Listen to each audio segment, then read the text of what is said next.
El presidente Lasso asegura que hay jueces alineados con la mafia y la corrupción. Anuncia que entregará a la Fiscalía una lista de jueces con actuaciones sospechosas. Las Fuerzas Armadas realizan un operativo en contra de la minería ilegal en Napo. Maquinaria y equipos fueron incautados. 12 candidatos han pedido seguridad al momento de sufragar, debido a la violencia en varias provincias del país. 52.000 policías vigilarán la jornada electoral. El presidente Nayib Bukele de El Salvador muestra la nueva mega cárcel, donde serán recluidos 40.000 presos. El penal fue construido en 7 meses y se constituye en una de las más grandes de América. Buenas noches, amigos. Aquí estamos para informarles de los sucesos del día. Importante pronunciamiento. El presidente Guillermo Lasso anunció que en los próximos días denunciarán la Fiscalía a los jueces que estarían alineados con las mafias y con la corrupción. Esto a propósito de resoluciones que otorgan la libertad y ciertos beneficios penitenciarios a personas acusadas y sentenciadas. Fabiola Santa Ana siguió las declaraciones del mandatario. El presidente Guillermo Lasso dice que el gobierno cumple con la inversión en materia de seguridad y que incorporará a 30.000 nuevos policías hasta el final de su mandato, pero hizo cuestionamientos a la función judicial por las acciones de algunos jueces. Los ecuatorianos continuamos siendo víctimas del accionar de ciertos jueces alineados con las mafias y con la corrupción.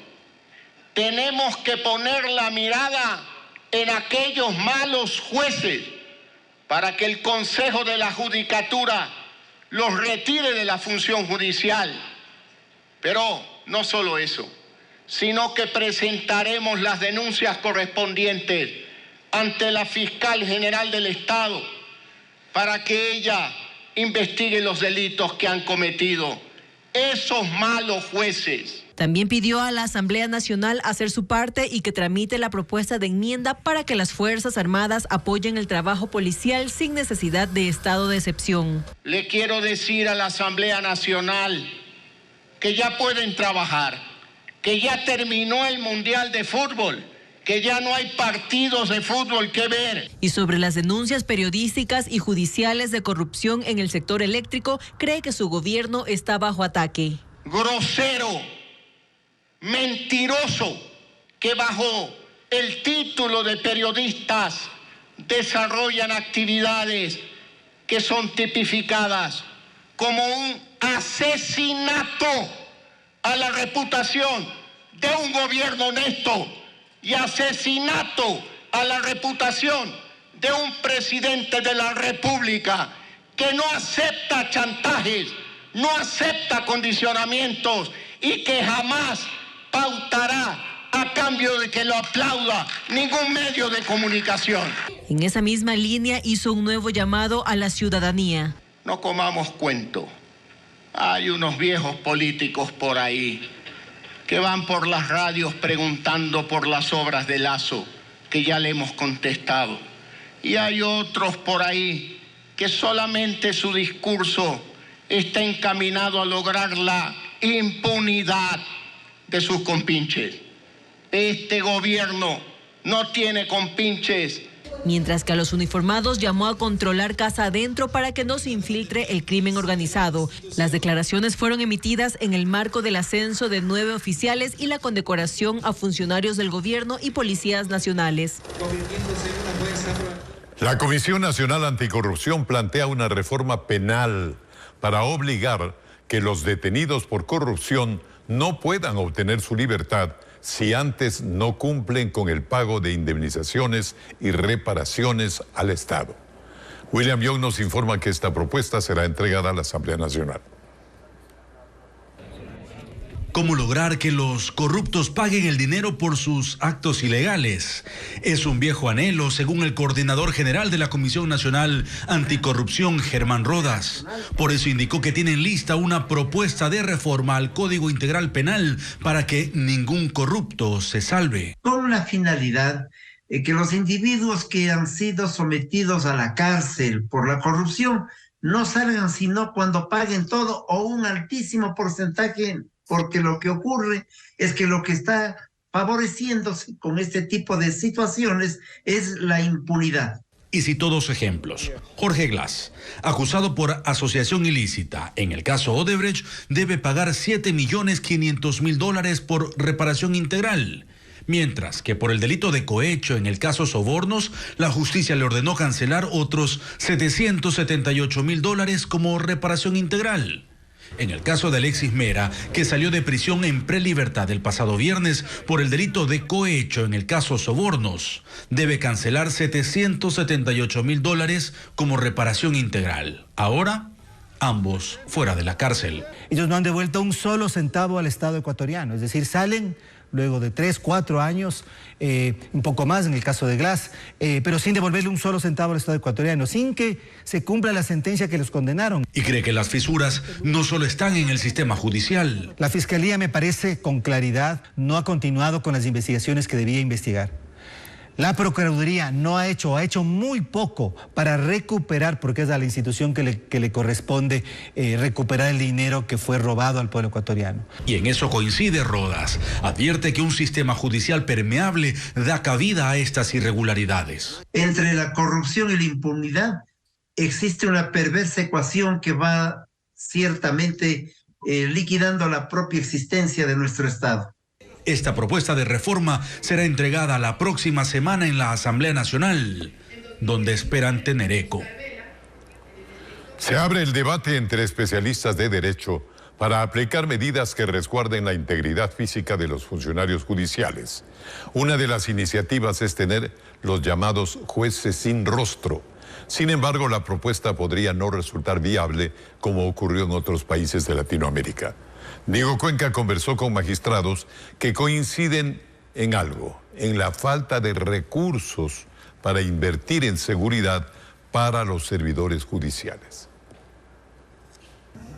Jueces quisieran trabajar bajo el anonimato para evitar que sus decisiones judiciales no motiven ataques criminales contra ellos.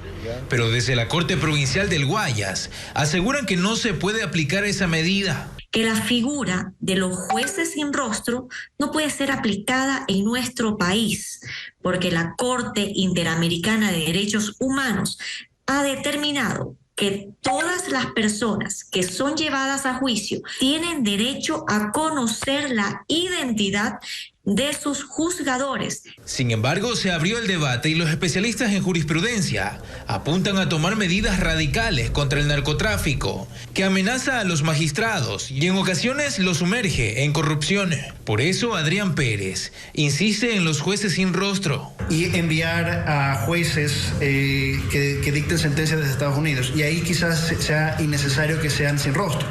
Podrían ser jueces que se sepa la identidad, pero que gocen de protección por parte de Estados Unidos. En un sistema donde el anonimato es completo, entonces se le complica al narcotraficante no solamente amenazar al juez, sino también hacerle un tipo de ofrecimiento. Pero no hay recursos para invertir en la seguridad de los jueces y tampoco respuestas al pedido que hizo la presidenta de la Corte del Guayas. Es pertinente esta declaratoria de emergencia para la liberación de los recursos. Mientras tanto, en el 2022, la Asociación Ecuatoriana de Magistrados y Jueces registró que solo 35 pudieron tener custodia policial por amenazas del crimen organizado, pero otros 50 solicitaron custodia, pero su pedido no fue aprobado. El vocero de la organización reclama por garantías de seguridad para su trabajo. Un caso particular con Esmeraldas, de que tuvimos que presentar una medida cautelar,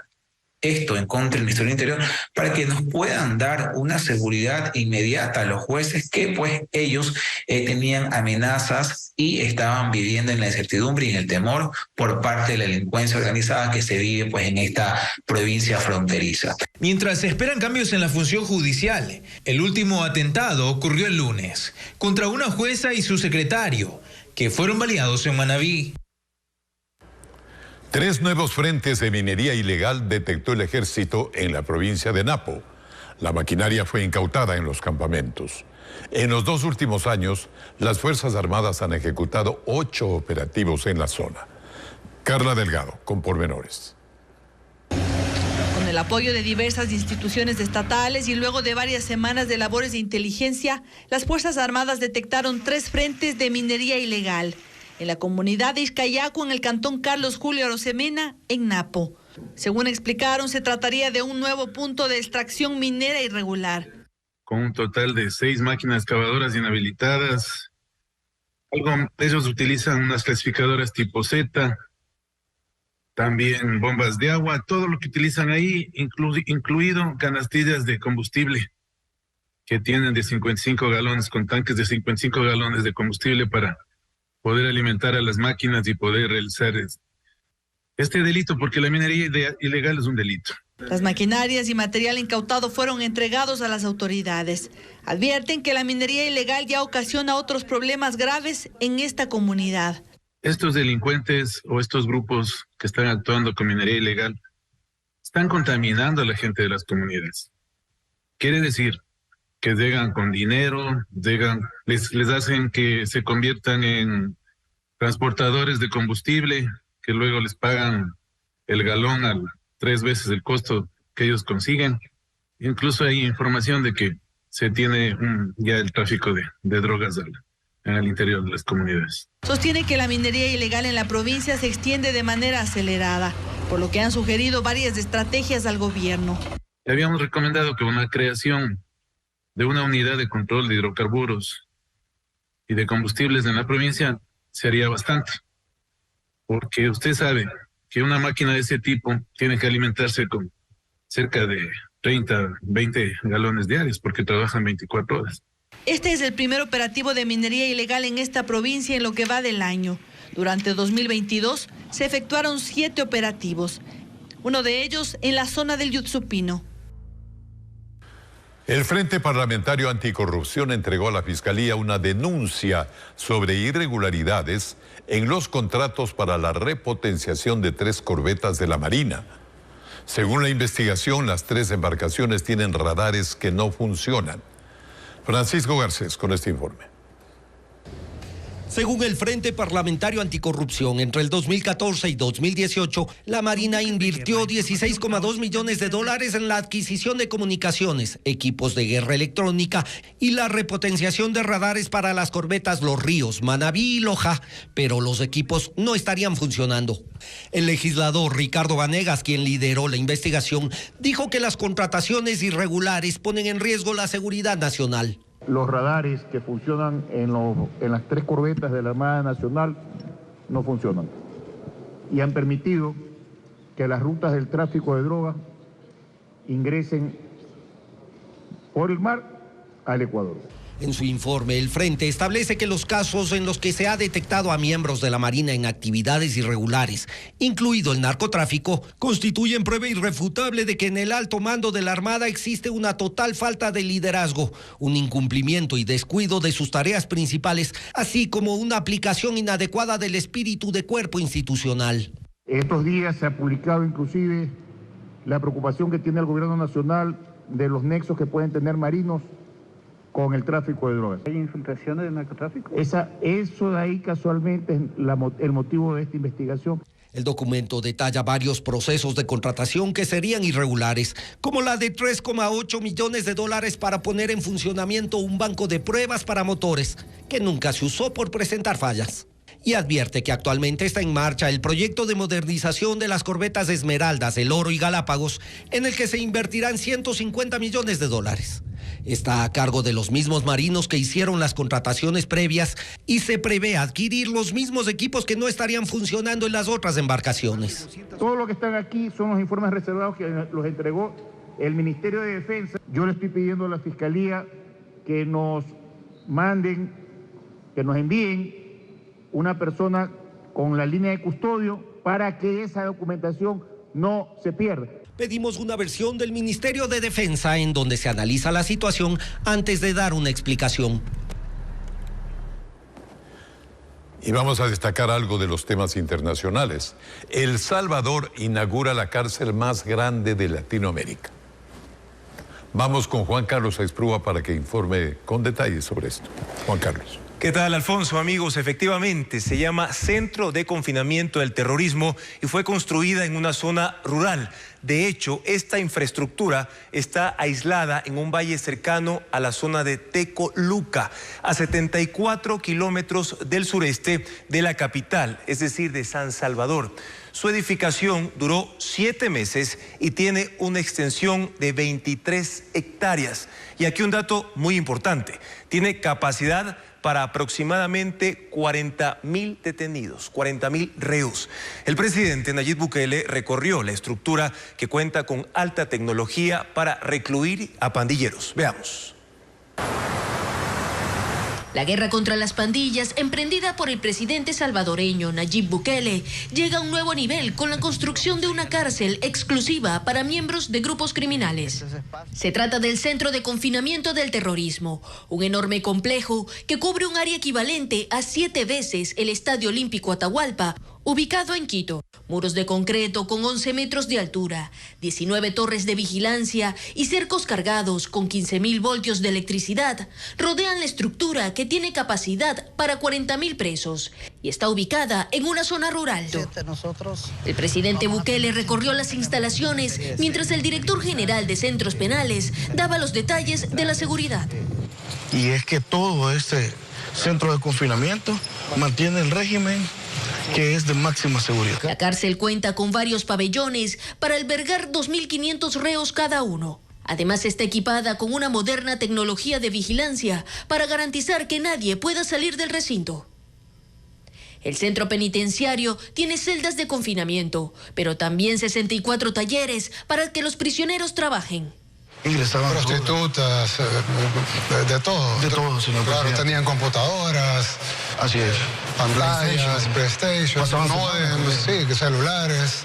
Y eso nada que ver, creo que la gente puede ver esto y es totalmente diferente a lo que había antes. Esto es de primer mundo, señor presidente. Además, 600 soldados y 250 policías apoyarán durante las 24 horas las tareas de seguridad dentro y fuera del lugar, a fin de atender cualquier posible disturbio.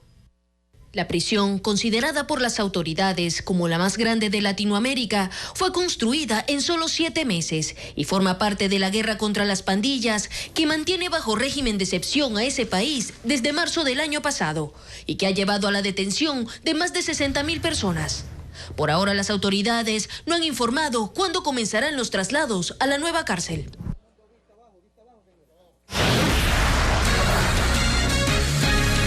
Vamos al corte comercial y enseguida 4 millones de vacunas contra la influencia aviar llegarán a Ecuador. Millones de aves en el país serán inmunizadas ante esta enfermedad.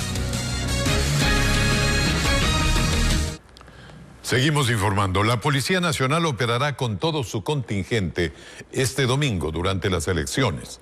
Los uniformados brindarán un especial control en más de 160 recintos ubicados en los puntos más conflictivos del país, así como la custodia de algunos candidatos. Fabiola Santana nos explica más del operativo. Los 52.000 policías vigilarán la jornada electoral de este domingo. Por ello se reorganizan los días de descanso y vacaciones. Por los índices de violencia en algunas localidades, habrá un especial operativo en 162 recintos electorales. Por ejemplo, en Nueva Prosperina, Distrito Sur de Guayaquil, obviamente que tiene que haber un operativo distinto por las connotaciones que hemos tenido, y también vamos a estar con gente de inteligencia que está en los sectores, obviamente levantando información. Además, se dará resguardo a 12 candidatos a la hora de sufragar, pues así lo solicitaron previamente. El número podría incrementarse. Los pedidos más han sido en las mismas zonas que obviamente tenemos complicaciones de niveles delictivos, como son Esmeraldas, como son Guayas, El Oro, Los Ríos. A los consejeros del Consejo Nacional Electoral también les hemos dado la seguridad que corresponde. Sin embargo, los operativos empezarán antes con el sufragio de privados de libertad y voto en casa. La coordinación con la SNAI, la segunda es el dispositivo de seguridad perimetral y un dispositivo interno donde se garantiza que los funcionarios del CNE puedan ingresar, garantizar que se den las votaciones, y posteriormente, una vez que culmine, sale todo el equipo y queda en condiciones normales. También se alistan los controles en los establecimientos para hacer cumplir la prohibición de expendio y consumo de alcohol. Además, se regulará que a los recintos electorales no ingresen personas en estado etílico y portando armas. El ECU 911 pondrá todo su contingente para los monitoreos. Mantendrá y garantizará la atención de las situaciones de emergencia a nivel nacional. Para eso lo haremos con 7.437 cámaras y todo el personal operativo se encontrará realizando sus labores de videovigilancia y también de atención de llamadas con 3.326 servidores. A esas cámaras de videovigilancia tendrán acceso las autoridades que implementarán desde el viernes un puesto de mando en la comandancia de policía. Más de 2 millones de aves serán vacunadas contra la influenza aviar en las próximas semanas. El gobierno gestionó la compra de 4 millones de dosis. Cada ave deberá recibir 3 dosis para completar el esquema. Carla Delgado amplía. Fue en noviembre pasado cuando Ecuador declaró la emergencia zoosanitaria tras la detección de gripe aviar en granjas de Cotopaxi. Desde entonces, 1.180.000 han muerto. En la cifra constan también las que debieron ser sacrificadas por la enfermedad. El ministro de Agricultura anunció que se gestionó la compra de 4 millones de dosis, con las que se espera vacunar en la primera etapa a más de 2 millones de aves. Comunicamos al país que en las próximas 8 semanas iniciaremos la vacunación contra la influencia aviar. En estos días hemos dado pasos para que el país tenga la vacuna, que están instaladas en los focos y perifocos donde se han reportado la presencia de la influencia aviar, es decir, en las provincias de Cotopaxi, Tungurahua y Pichincha. Para completar el esquema, cada ave necesitará 3 dosis. El costo total es de 25 centavos. Hay aves, dependiendo su edad, que recibirán 2 o 1 dosis. Entonces, eso va a depender de la etapa y de la edad fenológica de las aves. Se está realizando un proceso de incentivo, ¿sí?, hacia sobre todo los pequeños productores en el tema de vacunación. Desde Agrocalidad explicaron que los biológicos son seguros.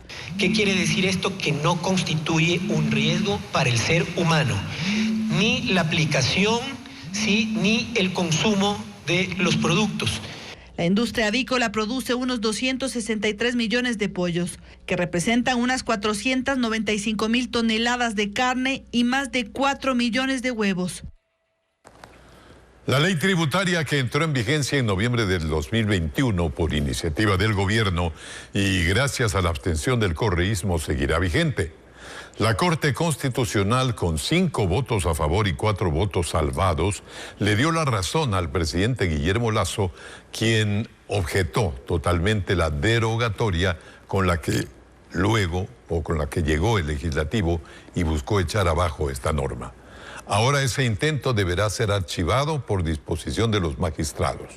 En el dictamen, la Corte considera que el proyecto de ley derogatoria violó el artículo 135 de la Constitución, que otorga únicamente al Ejecutivo la potestad de crear, modificar o suprimir impuestos. Por unanimidad, el tribunal que llevó el juicio del programador sueco Ola Vini lo declaró inocente luego de un proceso penal por acceso no consentido a un sistema informático que empezó en abril del 2019.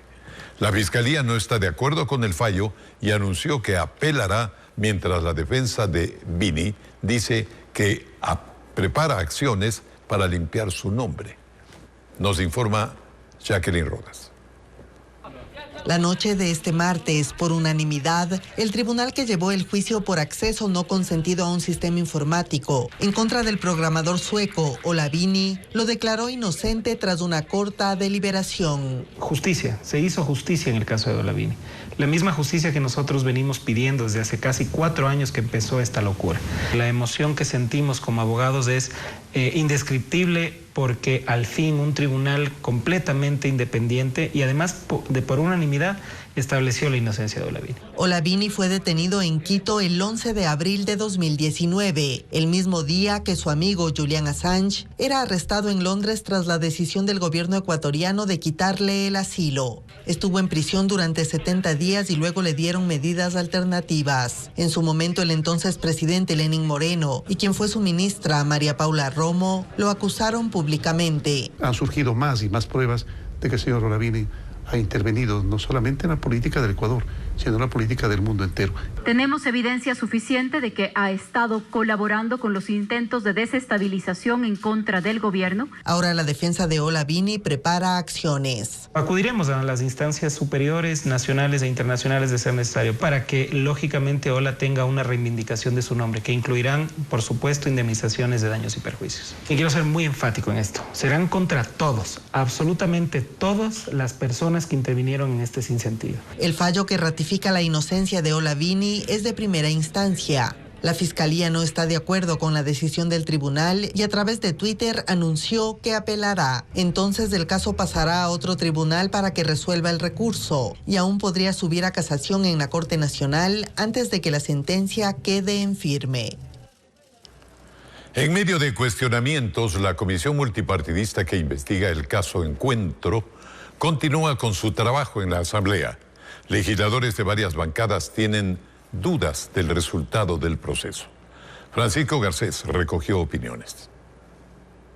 La comisión multipartidista para investigar el caso Encuentro fue integrada por el Pleno de la Asamblea y tras 2 jornadas de trabajo ya suma cuestionamientos por sus decisiones iniciales, entre ellas por negarse a solicitar información desde el 2016, cuando habría empezado a operar la red de corrupción que ahora se investiga. El caso del Encuentro o el caso del Gran Padrino se refiere al gobierno del señor Guillermo Lasso y desde ese periodo debemos hacer las preguntas a las instituciones, a las personas involucradas en el sector público. Otro de los cuestionamientos es que primero se haya llamado a comparecer al asambleísta correísta Ronnie Aliaga para que se defienda de las acusaciones en su contra. Él era un llamado, un interpelado, no era un asistente nada más. Entonces tenía que ser mocionado y aceptado por toda la comisión la comparecencia. Pero ¿qué es lo que están protegiendo desde esta asamblea? A los dueños de los negocios de las eléctricas. El Frente Parlamentario Anticorrupción trabaja en una investigación paralela y sus integrantes no creen que la comisión multipartidista haga una indagación imparcial. Nosotros vamos a presentar un informe, ya no será en 20, será en 15 días, un informe serio, responsable. Estamos analizando los 4.200 contratos. En las filas gobiernistas se piensa que la intención es emitir un informe contra el presidente Guillermo Lasso y ante ello ya se planifica responder en la Asamblea. Explicaremos desde nuestra visión por qué la comisión tiene o no tiene facultad y en qué elementos está fallando y en cuáles se está accediendo a las competencias que le dio el Pleno de la Asamblea Nacional. La comisión tiene 3 semanas más para investigar el caso y la próxima semana se formalizará el pedido para que el presidente Guillermo Lasso comparezca para dar su versión. Más adelante, las universidades públicas comandan los procesos de admisión para que jóvenes obtengan un cupo en el sistema de educación, luego de la eliminación de la prueba transformada.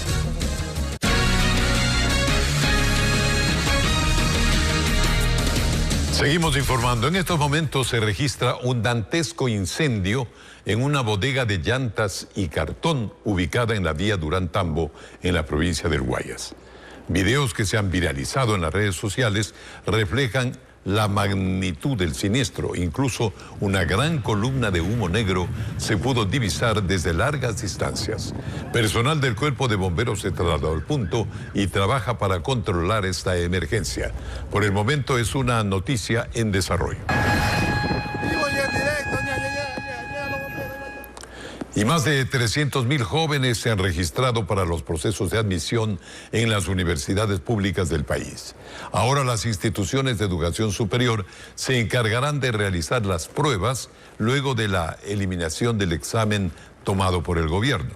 José Carlos Alvarado nos informa cómo se han preparado las universidades y los aspirantes para este proceso. Este 2023 cambió la forma de ingreso a las universidades públicas del país, luego de que el gobierno eliminara la prueba que debían rendir los jóvenes para lograr un cupo en esas instituciones de educación superior. En los exteriores de la Universidad de Guayaquil, uno de los centros de estudios más grandes del Ecuador, estudiantes y aspirantes miran con buenos ojos este nuevo proceso. Creo que las personas tienen más oportunidad de poder entrar ya sea por sus propios métodos o estudios. Que ahora directamente los cupos lo maneja la universidad, entonces como tal ellos saben cuántos graduados tienen por cada promoción, entonces ellos ya pueden saber cuántas personas pueden ellos elegir.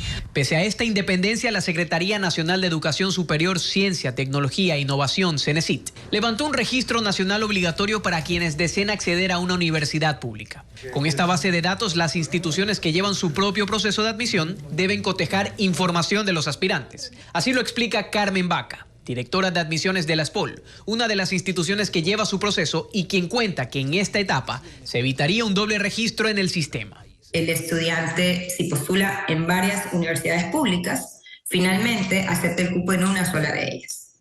Esta es la razón por la cual CENESIT intervendrá en el proceso, al inicio y al final, para consolidar información. Días previos a la finalización del registro único de aspirantes que levantó la CENESIT, cerca de 300.000 jóvenes se inscribieron en el proceso de buscar un cupo. Pese a que las universidades públicas ya pueden llevar a cabo sus procesos de admisión, hay 14 instituciones de educación superior a nivel nacional que han solicitado un acompañamiento por parte de la CENESIT para llevar a cabo estos procedimientos. En este grupo se encuentra la Universidad Central del Ecuador, la Escuela Politécnica Nacional, la Universidad de la Amazonía, ICIAM, entre otras. Deberán ingresar a la página www.registrounicoedusub.gov.es y al momento de ingresar tendrán desplegadas dos opciones. Por un lado, la opción de inscribirse a institutos y por otro lado, la opción de inscribirse a cada una de las universidades que cuentan con asistencia. El proceso de inscripción de las 14 universidades con acompañamiento de la CENESIT inició este 1 de febrero y durará hasta el 5 de este mes. Gracias por acompañarnos, amigos. Continuamos ahora. Los presidentes Guillermo Lasso de Ecuador y Gustavo Petro de Colombia resaltaron el acuerdo entre los dos países en cuanto a seguridad, que se firmó durante el gabinete binacional en Tulcán. Se trabajará dentro de un plan estratégico para enfrentar al narcotráfico y al crimen organizado en general. Patricio Díaz conversó con dos expertos sobre la importancia de esta coordinación.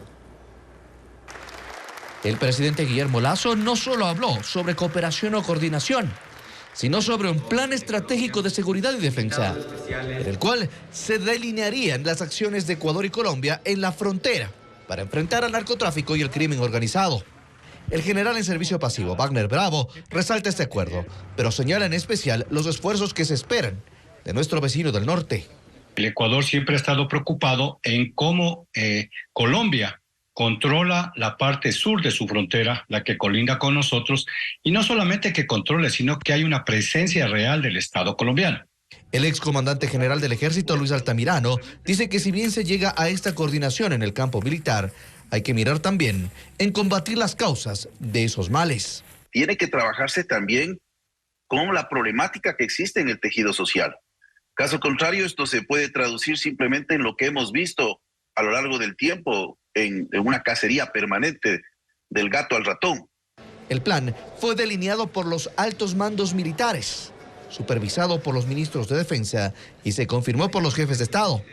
Incluye, por ejemplo, el intercambio de información entre las diferentes agencias gubernamentales y la ejecución de operaciones coordinadas para la detección del tráfico ilegal. Donde se determina también los blancos de alto valor, que no solamente son los individuos que manejan estos grandes carteles, sino también los lugares en donde se produce ya el refinamiento de la cocaína o también en los lugares en donde se blanquea dinero. El presidente de Colombia, Gustavo Petro, resaltó la importancia del control en el océano. El acuerdo incluye el fortalecimiento de la articulación entre las dos armadas contra el narcotráfico. Con mecanismos de coordinación en las operaciones que tienen que realizar los cuerpos de guardacostas y lógicamente la Armada Nacional, y con intercambio de información que sea oportuno y que permita pues el accionar de los elementos operativos. Hay el compromiso de ambas naciones para hacer un seguimiento periódico a los acuerdos y resultados que este plan genere en la lucha contra el crimen organizado. Y hubo alarma en el norte de Guayaquil por un ataque con explosivos. Una casa quedó afectada luego que dos sujetos lanzaran tacos de dinamita. Merlin Ochoa nos muestra que se trata de delitos cometidos por extorsionadores. En este video se observa un carro negro ingresar al callejón y parquearse. Enseguida uno de los pasajeros se bajó y sacó un paquete de la cajuela. A los 10 segundos pasó un patrullero policial y un minuto después explotaron 4 tacos de dinamita. El hecho ocurrió cerca de las 3 de la madrugada de este miércoles en la cooperativa Juan Montalvo en el norte de Guayaquil. La onda expansiva provocó graves daños. Se escuchó como un temblor, ¡pum!, que explotó. Pero cuando usted salió, ¿qué fue lo que vio? Ya estaba todo destruido. Cuando nosotros salimos ya todo estaba destruido. Luego de la detonación, parte de esta puerta se desprendió. El metal afortunadamente cayó a menos de un paso de esta cama donde en ese momento dormían 2 menores de edad. Pero estos fierros se pudieron haber convertido en un arma letal para los pequeños. Tras el estallido, la policía capturó a los 2 sospechosos que estaban dentro del carro luego de una persecución. Presuntamente serían extorsionadores quienes pedían dinero para no asesinar a los residentes.